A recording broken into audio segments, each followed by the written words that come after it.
They didn't come with bombs. They didn't come with tanks. They came with briefcases, smiles, and lies. But their mission was clear. Remove President Ibrahim Traoré before he becomes too powerful. It all started in Bobo Dioulasso, where President Traoré had traveled to speak with the youth about the future of Burkina Faso. The sun was hot, but the people were excited. Children danced. Old men beat drums. Women wore colorful clothes and sang songs of freedom. Traoré stood in front of the crowd and said, "Africa does not need permission to rise. Our freedom is not a gift. It is our right." The people clapped and cheered. But far away, in a dark room in another country, some powerful men were watching that speech. They were not happy. One of them said, "He's dangerous. He's waking them up." Another replied, "Then put him to sleep." They didn't mean with medicine. They meant something far worse. And so, they began a secret operation. They named it Operation Silence. The plan: don't attack him in public. Don't use a bomb. Don't create a scandal. Instead, use someone close to him.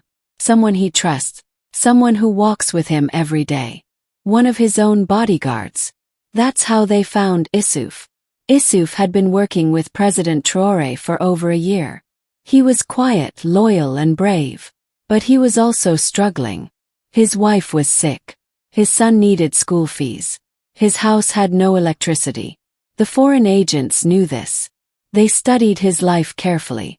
One night, while President Traoré was resting after a long day of village meetings, Issouf received a phone call. "Meet us near the old warehouse. Come alone." He went. 3 men were waiting. One white, one Arab-looking, and one African man in a black suit with dark sunglasses. They didn't ask questions. They made offers. "We know you're loyal to your president," one said. "But loyalty won't feed your family." Another added, "This money can change your life forever. It's yours. All of it. Just help us. Gently remove your president." Issouf's eyes widened. The bag was full. Hundreds of thousands in cash. More money than he had ever seen in his life. They told him what to do. Put this liquid in his tea. It won't kill him. It will only make him sleep deeply. Once he's asleep, we will do the rest. Issouf didn't speak. He looked at the money, then back at the men. He took the bag and left. That night he didn't sleep. He stared at the bag. He looked at a photo of his wife. He walked up and down his small house, sweating, shaking. This was the biggest decision of his life. He remembered something Traoré once told him. The enemies of Africa do not only come from outside. Sometimes they wear the face of a brother. At 5 a.m., President Traoré was already awake. He was writing notes, preparing for another speech. That's when Issouf walked in, holding the bag. "What's this?" Traoré asked.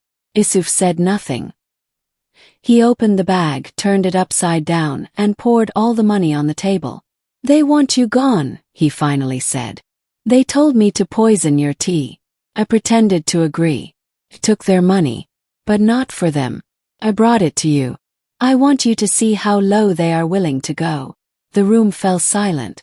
For a long moment, Traoré didn't move. Then he stood up, walked to Issouf, and held his shoulder firmly. "You are not just a guard. You are my brother." But it wasn't over. Traoré knew that if they had tried once, they would try again. That day he called an emergency meeting. He didn't tell the press. No cameras. Just his most trusted advisors, military heads, and community elders. He showed them the money. He told them the truth. Then he made a decision. Let the traitors believe their plan was working. Let them come. This time we will catch them red-handed. The next 3 days were filled with traps, secret codes, hidden cameras, all designed to lure the men behind Operation Silence. And it worked. On the 4th night, 2 of the foreign agents were caught trying to sneak into the guest wing of the presidential house, disguised as technicians. One of them was carrying a small device, no bigger than a phone, that could jam security systems. They were arrested. Quietly. Silently. No noise. No drama. Traoré didn't make a speech. He didn't boast. He simply said, "This is not the end. It is just the beginning. We are building a country they cannot control."